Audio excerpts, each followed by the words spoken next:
story of it's the evil and the ugliness of people's hearts these days is everywhere.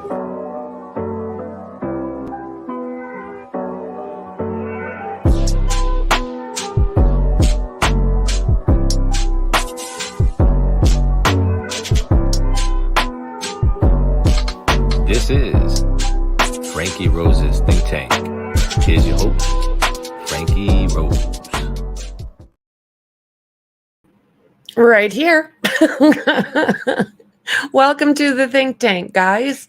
So we're going to take a look at Suzanne Morphews' autopsy that was just released. And literally, as the title says, the proof is in her bones. I wonder if Barry is shocked, because I know I was surprised that they were able to find anything along those lines. So how is he going to convince jurors that, although this is what he practiced on a regular basis, this isn't what happened, this isn't what went on, it's not what was happening. Like, alrighty then. So how you all doing? Carrie, Christy, hey, Tracy, Maxie. How's everyone doing? Ruthie, good to see y'all. Did I say hi, Christy? If I didn't, hello, hello. Mal, good to see you. Oh, I bet he has been. That's definitely where my thought process is going. How could he not? But then I'm wondering, after time, would he have expected her bones to be telling this story? I don't know. I don't know. So we're going to take a look here. And I was peeking through it while I was waiting to come online here. I hadn't looked at it yet, so I don't know. So this is from the El Paso County Coroner in Colorado Springs. Suzanne Morphews, born on April 30th, 1971, 52 when she went missing. MD, Emily Russell Kinsley, and MD date of pronouncement was September 22nd, 2023. Time of pronouncement was 3 p.m. And she was identified by both her dental records and her DNA. So final diagnosis. This is going to be a relatively short stream, guys.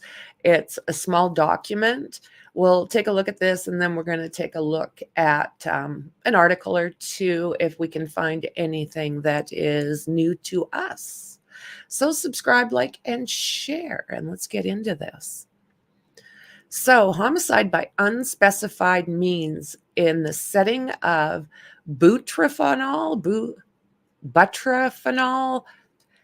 asperone, and oh lordy, methamphetamine intoxication. I am not familiar with any of this stuff, but I do know that it's meant for animals, large animals.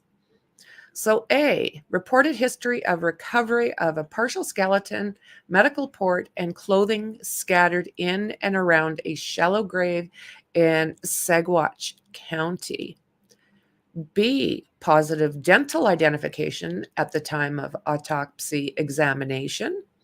C, reported history. Decedent was reported missing in Chaffee County on May 10th, 2020, and her bicycle and helmet were discovered without significant damage in a separate location within the county. So this was just below her home where the bike was found.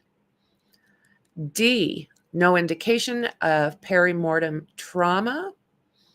E, postmortem toxicology of femoral trabecular bone identified butyrophenol,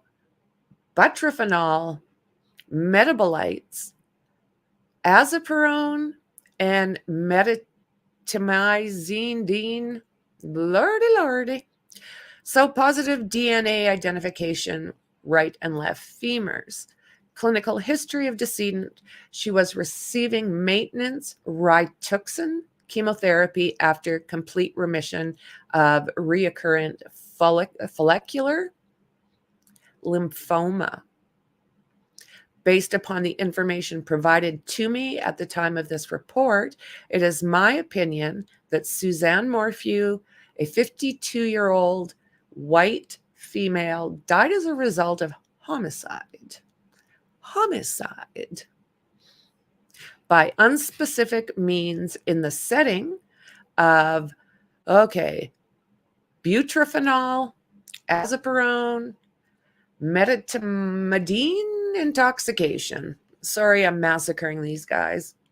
So these are marketed as a compounded injectable chemical immobilizer for wildlife, providing pharmacologically reversible analgesia, sedation, immobilization. So basically, this is meant for large animals.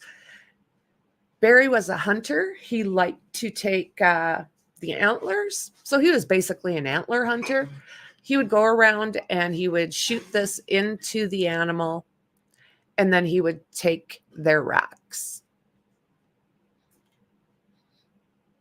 So this is signed by everybody involved that day. So the people present at the autopsy: Robin Burgess and Alex Walker of the Chaffee County Sheriff's Office, Daniel Garcia, Tanya Atkinson, and Jody Wright of the Colorado Bureau of Investigation, Ken Harris of the FBI, Carla Baratios of the Saguache County Sheriff's Office, Sam Kaufman of the 12th Judicial District Attorney's Office, and Chaffee County Coroner Jeff Graff are present during the postmortem examination. Forensic odontologist Kim Look is present during the autopsy to examine and perform dental identification. So the general examination, the decedent is initially identified as a Jane Doe.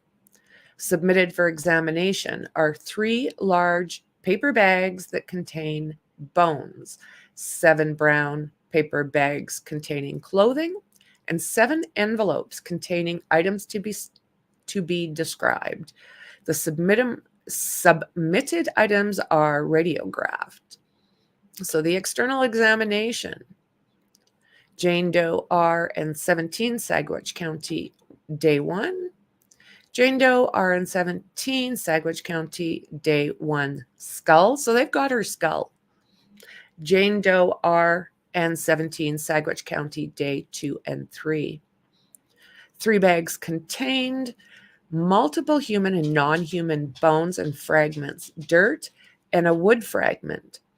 The submitted human bones include the skull with mandible, sacrum, multiple ribs, bilateral radi, and ulnae, manubrium, sternum, right scapula, clavicle, right and left femora, right and left tibiae, and fibulae, and multiple vertebrae. None of the bones bear any residual soft tissue. The right femoral head, femur fragment, and femur head is retained for toxicology prior testing to release for forensic anthropology examination.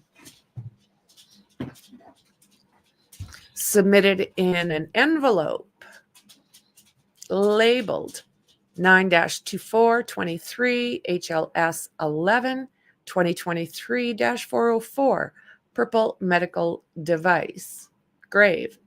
The envelope contained a dirt-covered purple medical port labeled 6328. 7 brown paper bags remain in the custody of the CBI and contain a pale patterned balaclava, a pink and light-colored leather work glove, a light-colored partial padded bra, a ripped dark blue gray hooded sweatshirt labeled Crested Butte, a torn green Nike tank top, Yeti shorts, and a fragment of fabric. The clothing and fragments are all weathered and covered in dirt. All paper bags were labeled respective to their contents.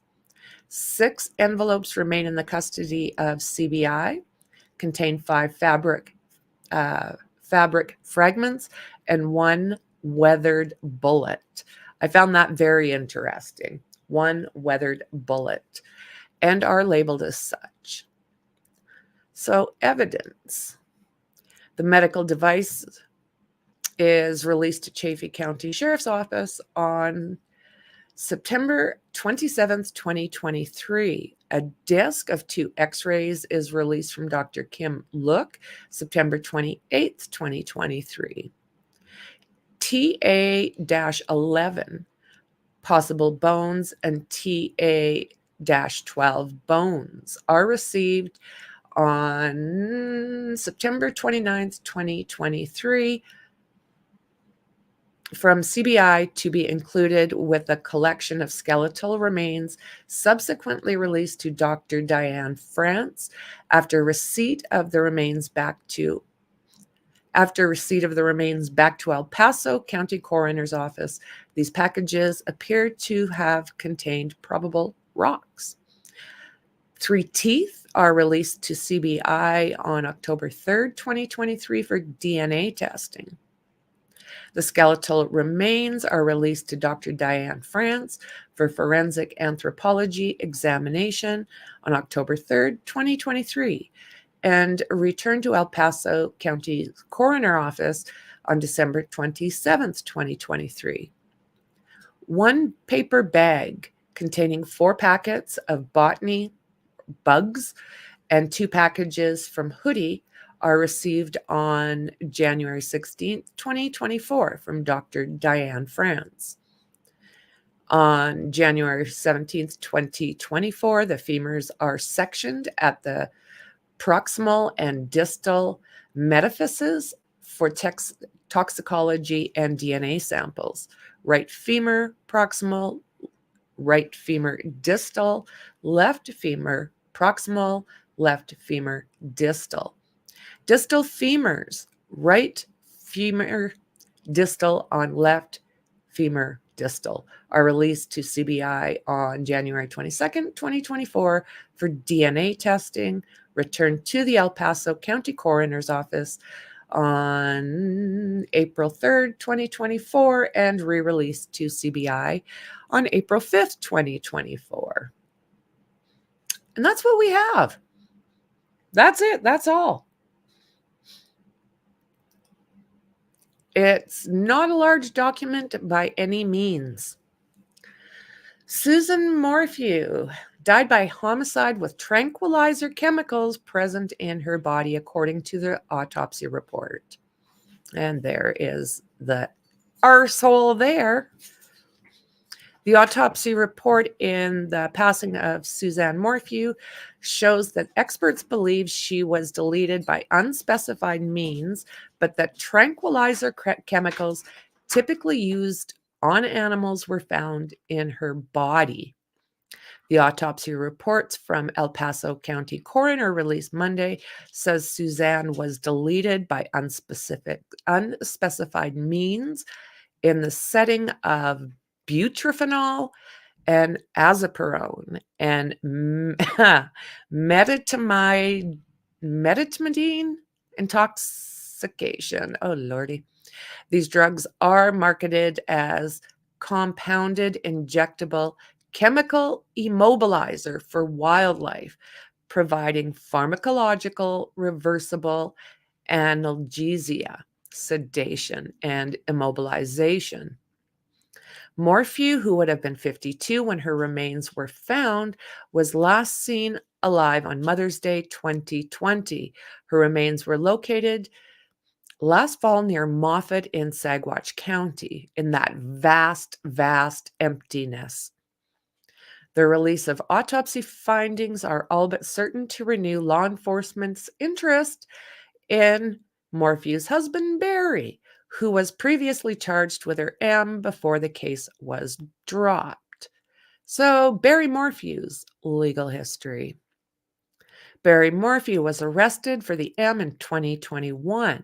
Law enforcement recovered a dart gun, empty darts, and a needle to inject tranquilizer chemicals into darts in his gun safe. But during cross-examination in his 2021 preliminary hearing, authorities admitted they did not find tranquilizer chemicals in his home. Well, he had more than enough time to get rid of that ish. Barry Morphew previously stated that he used tranquilizer darts when hunting to collect antlers without unaliving the deer. Morphew was charged with M in the death of his wife of 25 years. However, a judge dismissed the charges in 2023 at the request of the prosecutors, following accusations that they failed to turn over potentially exculpatory evidence. The body of Suzanne Morphew had not been located at that point. The charges were dismissed without prejudice, meaning they could potentially be refiled. Barry Morphew, of course, has maintained his innocence. I think this might sink him. So this is from Barry Morphew's legal team and what they feel like they need to say. In a statement, Barry Morphew's attorney, Jane Fisher Byrailson, wrote that the family has agonized, over Suzanne's disappearance. This including not only the pain of the loss of their wife and mother, but also the false accusations and prosecution of Barry Morphew. Gag me with a shovel. The Morphews have prayed the authorities would remove their blinders and not only find Susan, but find the suspect responsible for her disappearance and M. However, the Morphews are left with more questions than answers and a lack of justice for Suzanne, the family, and community. Damn, spin that web. Spin it up. It's going to be pretty hard. In a follow-up email, another of Barry Morphew's attorneys, Iris Ayton, otherwise known as Satan, noted that the chemicals found are used in Colorado by ranchers, hunters, and wildlife officials. They are a controlled substance, and the authorities should be tracking down the specialized vets in the area that were able to prescribe it, who they prescribed it to, and when, she wrote.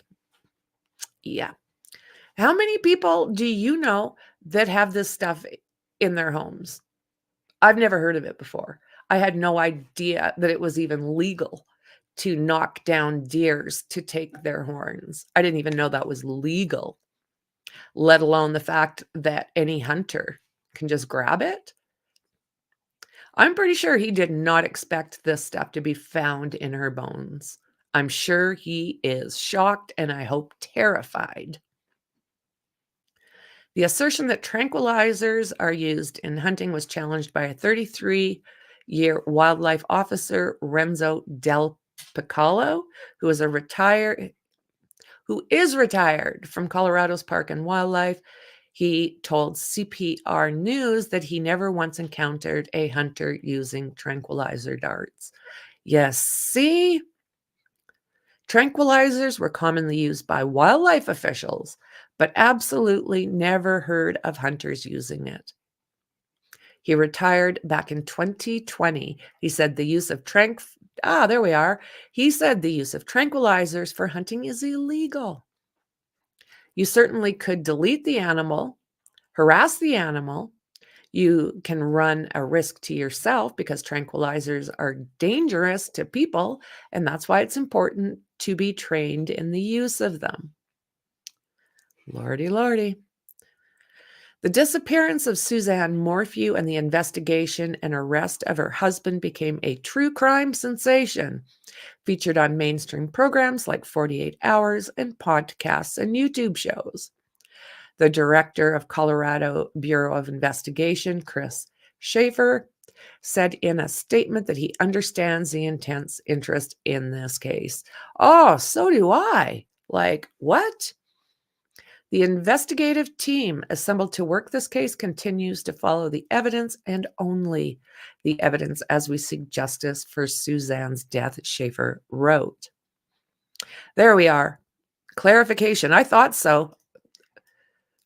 But okay, maybe I spoke wrong. So she was 49 when she disappeared, not 52. That is an error. It's okay, Lizzie. It's okay. So we're going to take a look at one more article. There was a little, what you got? What have you got for me? Will animal tranquilizers found in Suzanne Morphews' body lead to refiled M charges against husband? So this comes from People. I always consider them fairly reputable. What do you got? What have you got for me? Ew.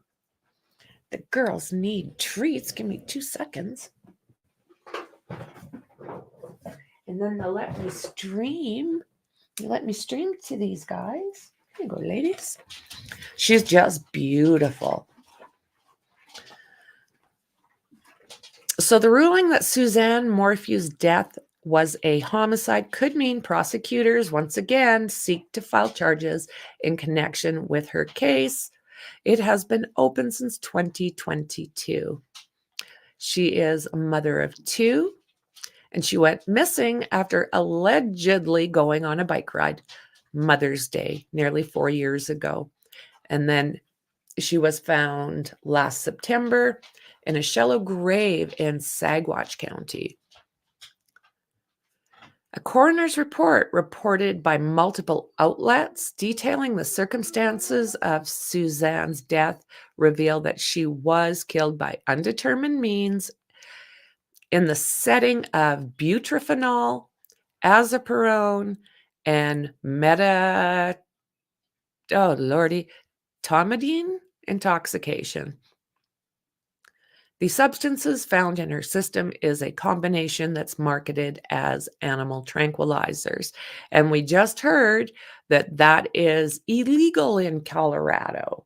So why did he have all these setups?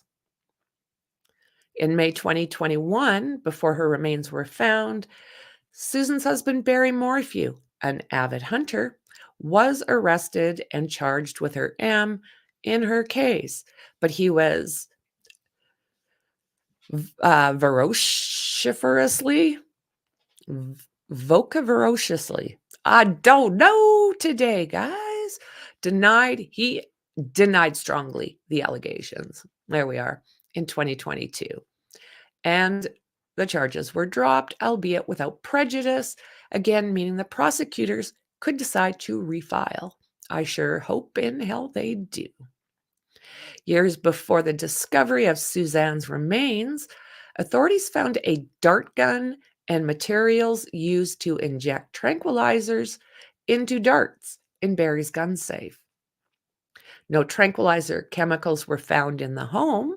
CPR reported that Barry claimed he used the darts to remove deer antlers without killing the animals, although it's illegal. My guess is if we have to remember, they also found that cap from one of those darts. I think it was in the dryer. If not, it was the washer, but I'm pretty sure it was the dryer with bedding from one of the daughter's rooms. The most bizarre thing. So the AP reported that Colorado Bureau of Investigation Director Chris Schaefer did not say whether new charges would be filed against Barry in the wake of the cause of death being revealed. Assisting in the ongoing investigation is the District Attorney's Office for the 12th Judicial District of Colorado. We will continue to follow evidence and seek justice for Suzanne. District Attorney Ann Kelly, in a statement reported by the AP.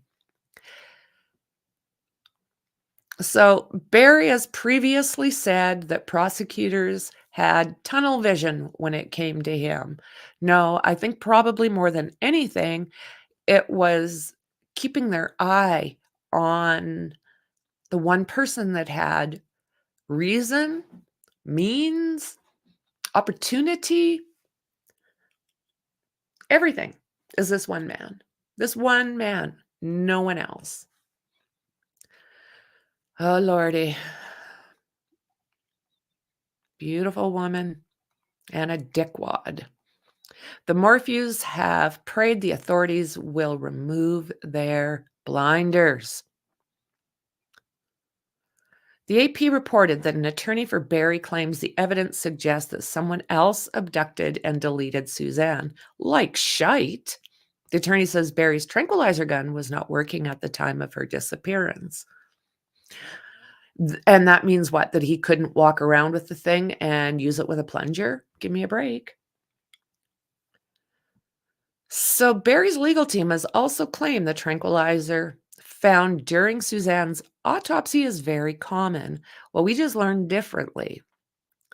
In May 2023, Barry filed a $15 million lawsuit against the federal court against multiple entities and officials, including Chaffee County, 11th Judicial District Attorney Linda Stanley, and Chaffee County Sheriff John Spezzi, among others, accused them of violating his constitutional rights. Oh my God, what a piece of crap. This man, I tell you what. Oh, Lordy, Lordy. Yeah, who else could have had the access to all of this without his knowledge? And that's very true, Tony. You can always have a second dart that had not yet been found. I mean, he was throwing all sorts of crap in dumpsters. Oh, Lordy. Yep. That's the gist of it. DA's case is that he tranked her, deleted her, and hid her remains. Absolutely. The only person who had the opportunity. It's just, oh, Lord. Unreal. I don't think they will wait too long to rearrest him, because I do believe now that they have found her and they have been able to get this out of her bones, I think he's going to know that something is going to hit the fan fairly soon. I really do, which means he's either going to bolt, in my opinion, he's going to take right off, or he'll unalive himself. Those are pretty much the two things that I could see happening. That's it. That's the thing. He is the only person with the means, the opportunity, and motive, but the evidence seems shaky.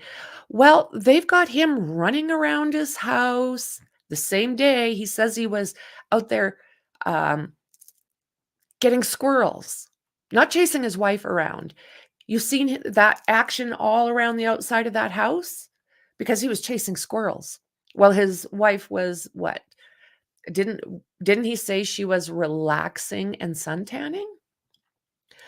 I think they're going to have plenty. They've got him dropping bags off all over the place.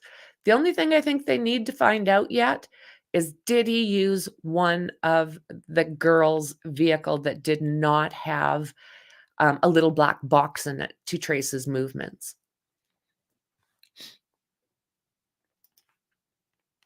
Yeah, the chipmunks.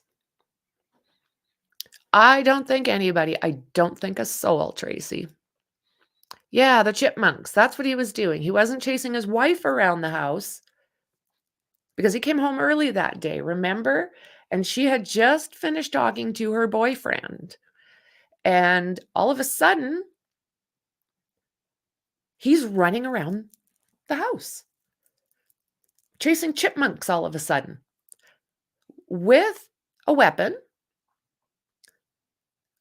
And he was okay with his wife's safety as he's running around with a weapon trying to get chipmunks. No, I say no. Who do I feel sorry for with this going on is the girls. Those two girls, because they want to believe in their dad. They loved their mom, but they want to believe in their dad. But with that said, Suzanne had also talked to the girls about her leaving. And if I remember correctly, they both supported that decision due to how he was treating Suzanne. So we're going to hear more. I'm going to keep my eye on this because we've been dealing with this for just about 4 years now, Mother's Day, 4 years. And he needs to get locked up. I'm sorry for those girls, but I believe, personal opinion, he did this. That's it. How much faith and trust can someone have in someone when this comes out and whatever else was happening behind closed doors? Yeah, I think he's a coward. I think he likes to pretend he's the big bad wolf. I would say in the house, Tony, I would say in the house where the bedding was removed in the daughter's bedroom. That's my guess. I think he caught up with her in that house. And he either used a weapon to give her that tranquilizer, or he plunged it. Yeah. Didn't one of the girls have a vehicle at home? Yes, they did. Yes, they did. It was the only vehicle there that was not traceable. Both Suzanne's and Barry's had this little black box thing. But I can't remember which daughter, probably the youngest, right, is the one staying at home, and no traceable GPS on her vehicle. So, I'm sure he thought about this. I'm sure he thought about this.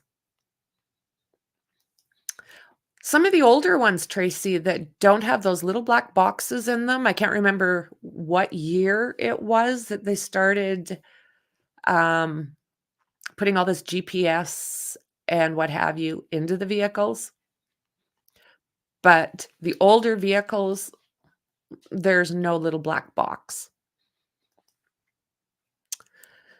So guys, that's where I'm going to leave it.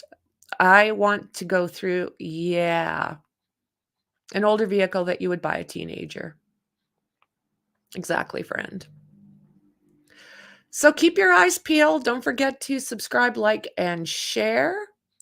And I'm going to keep my eyes on this. There's a couple things that are going on right now, so I'll probably be doing another stream in a little while. So I appreciate every single one of you. You know I do. And I'll see you in the next one. Bye.